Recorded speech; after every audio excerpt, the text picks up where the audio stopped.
Vous êtes sans doute très nombreux à avoir vu les vidéos des influenceurs sur Twitter ces 2 derniers jours, à la suite de la commission d'enquête sur les effets psychologiques de TikTok sur les mineurs.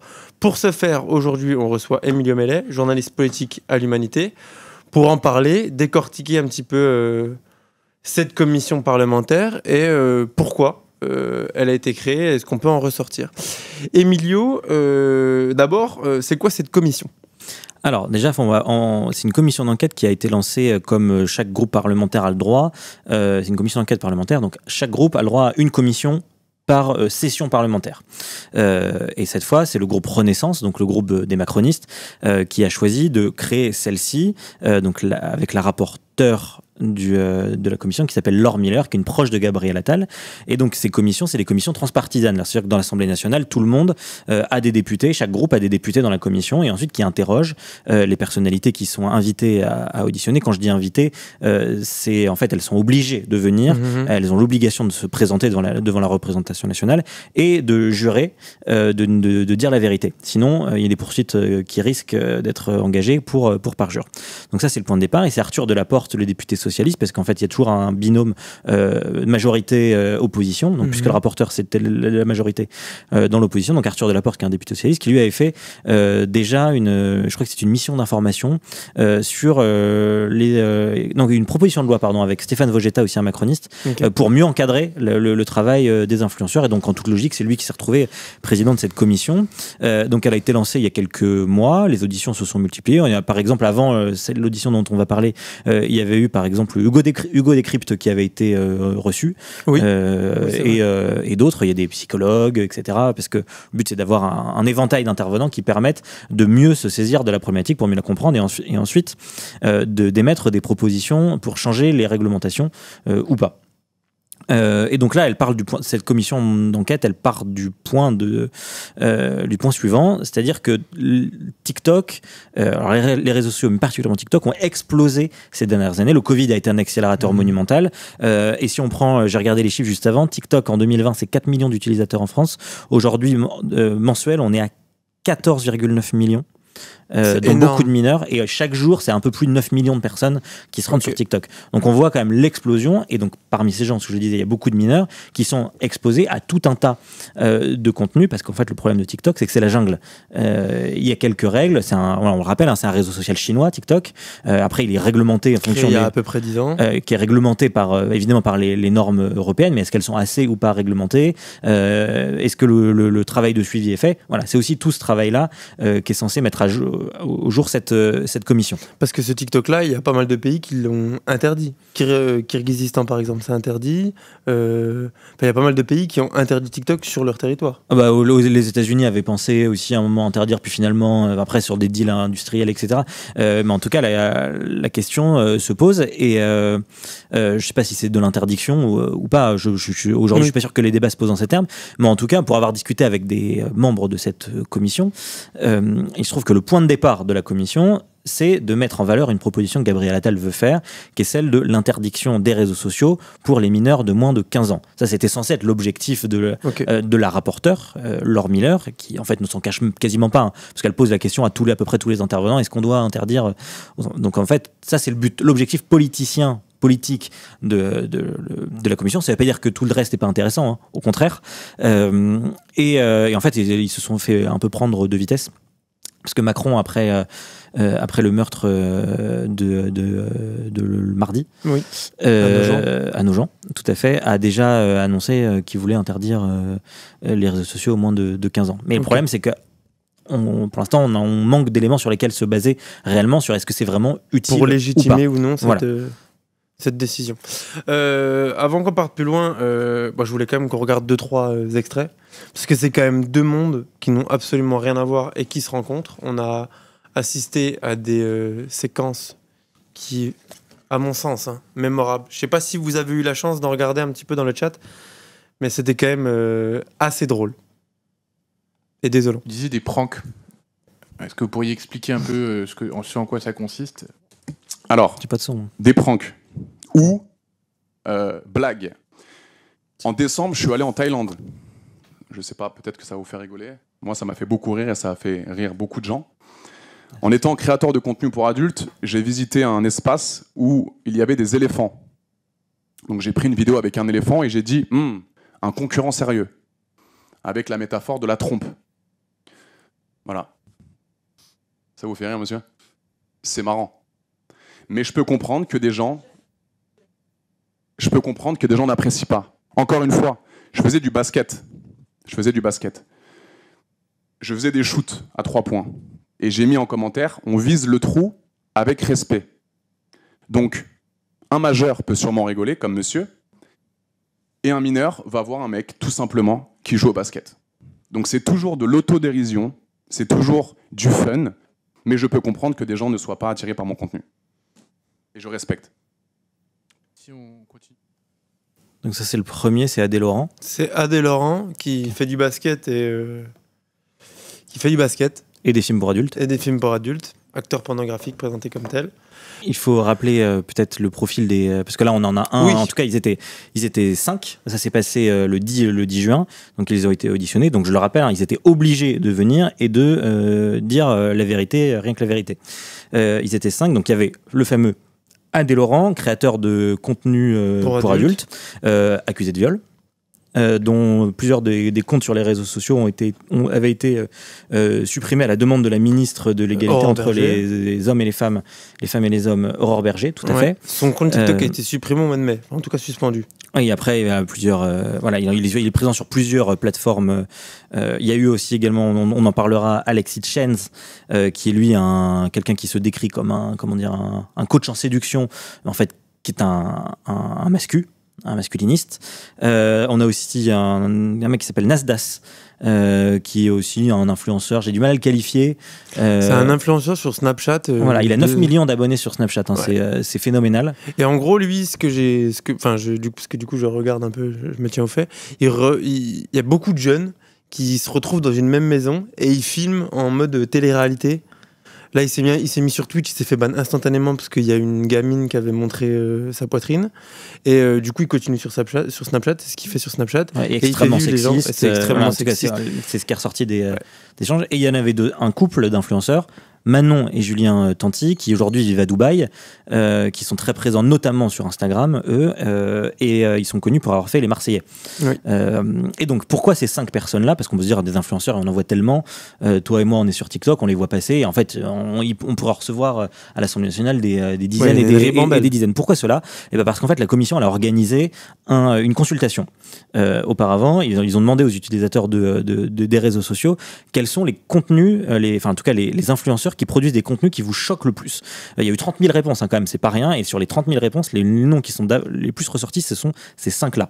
Donc ce sont eux que l'Assemblée nationale a voulu interroger pour essayer de comprendre si ils avaient eux-mêmes compris l'influence qu'ils avaient sur notamment les mineurs et l'impact, comment mieux les protéger, et surtout voir en fait l'attitude aussi des uns et des autres. Et là-dessus, on n'a pas été déçus.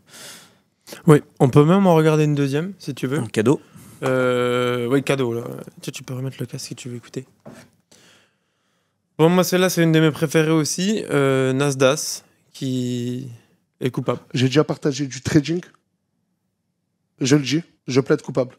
Vous savez qu'il y a beaucoup de familles qui sont venues, qui m'ont dit Nas, mais on t'a fait confiance et on a tout perdu dans le trading, des plans financiers. Je vous le dis, dans cette commission d'enquête, personne m'en a posé la question et je l'admets. Mais c'est là où j'aimerais revenir, c'est... J'avais 100 000 followers. C'était mes tout premiers mois en tant que créateur de contenu, j'avais démissionné. Je venais juste de démissionner en tant que gardien d'immeuble. Désolé. Et j'aimerais parler de ces pseudo-agences. Je ne sais pas si vous... Et il y en a tellement. Moi, j'arrête, je me retire. Mais j'aimerais aussi tellement protéger aussi ces créateurs de contenu de ces agences qui viennent en costard, qui nous expliquent qu'ils connaissent très bien la loi, et qui viennent avec un beau discours, et qui, ces gens-là, m'ont fait à moi partager. Nul n'est censé ignorer la loi. Mais quand vous avez 22 ans et d'un coup des centaines de milliers de followers, et vous avez ces pseudo-experts qui viennent et qui se présentent à vous, vous savez, ces gens-là passent leur temps derrière un ordinateur ou derrière un téléphone à détecter tous les nouveaux talents. Oh là là, lui, il a 80 000 followers, je vais l'approcher, je vais lui faire des placements de produits. À la fin, ça retombe sur le créateur de contenu. Mais pourquoi on ne tape pas sur ces pseudo-agences? Voilà. Bon, on a vu 2 exemples de ce que c'était. Peut-être qu'on en regardera un troisième après. Je sais Ouais, pas si tu l'as mis sur Alex Hitchens. Ah, on peut. Je peux le chercher. Peut-être qu'on pourra y revenir en attendant sur la tonalité des débats. Enfin, en tout cas, des débats, des auditions. Parce qu'en fait, ce sont des députés qui posent des questions et des gens qui sont obligés d'y répondre. Et il se trouve que ça a été quand même une audition très, très tendue, avec assez peu de fond en réalité. Ça a été très agressif, notamment de la part des créateurs de contenu. Après, ils venaient là en sachant le contexte que je vous expliquais. Donc, les députés avaient très envie de les interroger sur les questions qui fâchent, ce qui a été le cas. Et on voit aussi ce sont des gens qui sont biberonnés à la société du spectacle quand même.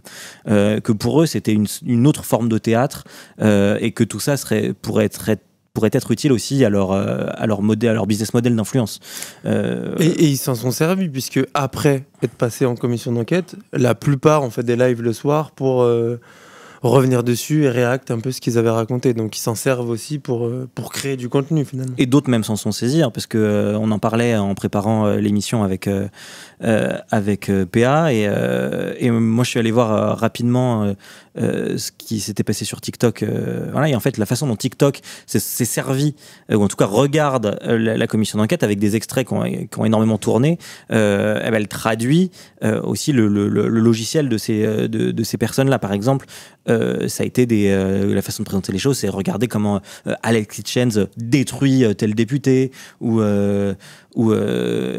Nasdaq humilie cette députée écologiste, etc. Et donc ça a été repris comme ça, avec des codes assez masculinistes, avec un vocabulaire qui peut être assez dur. Et de l'autre côté aussi, on peut le dire, les députés s'en sont servis. Il y a une députée écologiste, Léa Balache, qui s'est servie des codes aussi des réseaux sociaux pour, je crois que c'était en l'occurrence Nasdaq, pour montrer qu'il avait été mis en difficulté. Arthur Delaporte, le président de la commission, aussi a beaucoup réagi suite à la vidéo qu'on va regarder maintenant, parce que Alex Hitchens, donc Alex Hitchens qui a choisi il a claqué la porte. De se barrer. Allez, un autre petit dans ce monde qui est dur, que fait une femme dehors après 22 heures? Et je poursuivais ensuite, il est préférable de sortir avec une amie, ou avec 2 amis, ou avec un homme. Vous avez pris 10 secondes de mon propos, vous l'avez isolé, et vous venez de me le balancer à la gueule. C'est le problème de TikTok. À la gueule, excusez-moi, mais vous prenez son téléphone, si elle refuse, c'est une pute fin de relation, c'est pas moins problématique. Sur TikTok et sur YouTube, les conditions... Excusez-moi, je vais finir. Laissez-moi finir, s'il vous plaît. Vous changez de sujet. Je vous demande de me laisser finir. C'est moi qui mène l'audition, je suis président de la commission d'enquête, je vous demande de me laisser finir. Je suis président, excusez-moi. Excusez-moi, on va couper le son de Monsieur Hitchens, s'il vous plaît, si vous continuez. Voilà, donc je finis mon propos, s'il vous plaît. Je vous disais... Au revoir, monsieur. Voilà. Bonne journée. Je finis mon propos.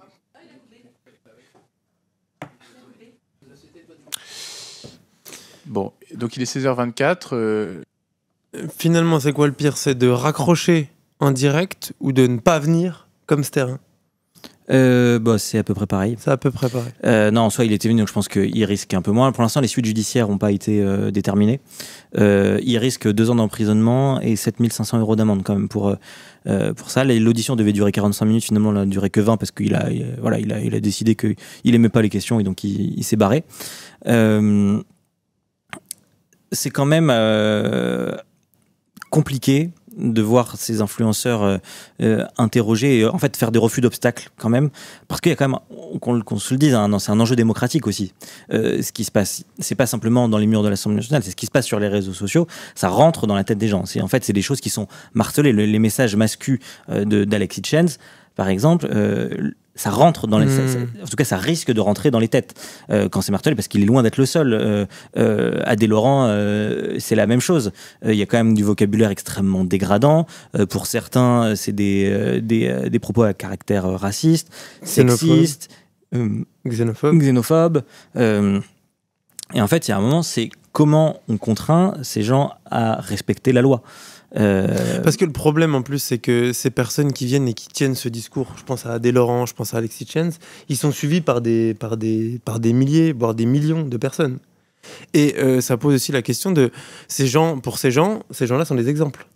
Et les voir agir de la sorte, ça donne une image assez horrible à suivre. Genre l'image qu'ils donnent à suivre, elle est juste dégueulasse. Bah, en fait, le problème, c'est que déjà sur cette commission, on ne sait pas quoi en retenir sur le fond. Parce que quand on regarde Manon et Julien Tanti, eux, ils avaient été notamment questionnés sur un partenariat qu'ils avaient fait avec la marque Shein, donc une marque de fast fashion assez abominable, hein, d'un point de vue des droits de création, parce qu'en fait, ils vont piller sur toutes les autres marques, les droits humains qui sont pas forcément toujours respectés, qui mettent des produits qui détériorent la santé et l'environnement, etc. Donc ce sont des gens qui font des partenariats avec ces marques et qui en plus c'est de la monétisation, c'est-à-dire qu'ils sont payés, ils doivent afficher que c'est un contenu commercial, mais il y a aussi des règles sur le contenu commercial sur les réseaux sociaux, et là il y avait leurs enfants et en fait c'est interdit, et là on a elle s'appelle Manon, hein, c'est ça, Manon Tanti, qui dit en fait moi je savais pas que j'avais pas le droit. Et en fait on se demande aussi dans quelle mesure on peut les croire. Est-ce que ce sont vraiment des gens qui sont si naïfs ou est-ce que ils s'arrangent un peu avec l'ambiguïté, dans le sens où faut pas oublier que ce sont des gens qui ont beaucoup d'argent, ils ont gagné énormément de thunes, eux ça doit faire quasiment 10 ans aujourd'hui qui font ça depuis les Marseillais, et donc c'est des gens qui sont entourés, c'est-à-dire qu'ils ont des avocats, ils ont des agents, ils ne peuvent pas ignorer en théorie les obligations auxquelles ils doivent s'astreindre. Et visiblement, ils s'en affranchissent. Donc, il y a la question, voilà, on verra à la fin quelles seront les propositions législatives qui en sortiront. Quand, ça, à la fin de la session parlementaire, donc c'est-à-dire fin juin, début. En gros, on aura le rapport probablement début juillet. Là, je pense qu'ils touchent à peu près à la fin de la période d'audition. Ok. Est-ce que tu veux qu'on regarde le passage de Julien Tanti, Manon Marceau, ou on en a fini ? Je pense qu'on n'est pas. Il nous reste combien de temps ? On a encore 10 minutes. Si ça t'intéresse, allons-y. Hein. On peut se le regarder pour ceux qui ne l'ont pas vu. Vous avez quand même fait du placement de produits, pas sur TikTok, mais sur Instagram, avec vos enfants, et notamment avec votre petite fille. Donc, il y a une sorte de mélange des genres. Quelle marque, pardon, de quoi vous parlez ? Aura Bora, la marque du produit que vous placez. Ah, les brumes Tout à fait. Oui, alors, il y a juste ma fille qui a... Je ne sais pas si vous avez vu les vidéos, mais... On voit beaucoup votre fille, ouais. D'accord. Aura Bora, ma fille s'est accaparée ces petits parfums-là. D'ailleurs, ils sont encore dans sa chambre. Pour elle, c'est spray. Donc, elle nous donne juste son avis sur lequel elle préfère. Pour moi, ça, c'est vraiment... c'est d'ailleurs la seule marque, parce qu'à mon avis, vous ne pourrez pas m'en citer d'autres. C'est d'ailleurs la seule marque qu'on rigole un peu ensemble parce qu'elle ne veut pas me prêter ses brumes, parce que c'est les siennes. Non, maman, je me les prête que pour ta vidéo. Tu me les rends. Celle-là, c'est ma préférée. Enfin, c'est vraiment un sujet entre elle et moi. Mais je me permets juste de... Non, je me permets juste, puisque, avec Stéphane Vogetta ici présent, on est co-auteur de la loi sur l'influence commerciale, et il y a notamment sur tout ce qui est la mise en avant, où dès que votre fille apparaît dans une vidéo, il y a une collaboration commerciale, en fait, théoriquement, il doit y avoir un contrat de mannequinat. Donc je suppose qu'il n'y a pas de contrat de mannequinat en l'occurrence, ni de revenus en particulier du placement de produits sur ce produit-là, qui ont été redirigés sur un compte sous séquestre avec un contrat de mannequinat, etc. Premièrement, déjà ça, je ne savais pas. Deuxièmement, encore une fois, que cette marque-là et cette vidéo-là... Voilà, je pense qu'on en a eu assez. Tu veux qu'on passe sur la conclusion ? Sur ce que ça... Comment est-ce qu'on peut endiguer tout ça ? Quel rôle ont les réseaux sociaux ? Il y a un truc qui, je pense, est important, parce qu'on l'a dit au début, quand on voit le nombre de personnes qui utilisent quand même, là en l'occurrence c'est TikTok, mais les réseaux sociaux en général, on se rend compte que c'est quand même un sujet qui est extrêmement concernant, en réalité qui concerne chaque famille. On a tous des petits cousins, des enfants, les enfants de potes, etc. Donc en fait c'est un sujet aujourd'hui quand même d'intérêt majeur, de savoir en fait comment on influence les enfants, parce qu'en fait la plupart du temps les parents ne savent pas ce qui s'y passe sur ces réseaux, et en fait en scrollant sur les réseaux on peut tomber sur tout et n'importe quoi. Il se trouve que moi quand j'ai commencé TikTok je me suis retrouvé au départ il y a beaucoup de contenu d'extrême droite qui arrivait, parce que l'extrême droite a vraiment investi c'est les lunettes, tu crois, ouais, a vraiment investi TikTok. Les mascus sont arrivés, les antiféministes, etc. Et donc il y a cette guerre culturelle, cette guerre politique en fait qui se joue sur les réseaux sociaux, qui est accentuée par l'algorithme, parce qu'en fait une fois qu'on s'arrête sur une vidéo, deux vidéos, l'algorithme il nous nourrit avec les mêmes genres de vidéos, et donc on a tendance à s'enfermer dans des bulles. Il y a des gens qui ont, plus âgés, qui ont le recul possible, le recul à prendre avec le contenu. un gamin de 14 ans, est-ce qu'il a ce recul quand il voit un mec plutôt beau gosse, musclé, au moment où il commence à vivre ses premiers émois amoureux, qui lui dit bah écoute, moi je vais t'apprendre comment séduire une fille, et il faut que tu écoutes mes conseils parce que c'est comme ça qu'à la fin tu vas pécho. Et bah le gamin de 14 ans, il peut aussi se laisser emporter par ce discours-là. Et en fait, il y a une responsabilité quand même à partir du moment où on a de l'audience, on a une responsabilité. Et c'est là une question beaucoup plus large qui pas seulement sur celle des mascus avec Adèle Laurent ou Alexis Chen, sur les choses qu'on vend, parce qu'en fait c'est une extension du capitalisme finalement ce qui se passe sur ces réseaux d'influence. Ce sont des marques qui achètent du temps d'antenne sur TikTok. Là on parlait de l'exemple de Shein, mais c'est ça, beaucoup d'influenceurs en fait en réalité sont des porte-manteaux finalement. C'est des porte-manteaux des marques qui viennent faire leur publicité sur Twitter. Pas sur Twitter, pardon, sur TikTok et sur Instagram, etc. Et ça pose la question de la société qu'on veut aussi et dans laquelle vont grandir les enfants. Par exemple, j'en prends celui de la question environnementale. Aujourd'hui, on sait à quel point la fast fashion de Shein et autres détruit la planète. C'est des flux ininterrompus.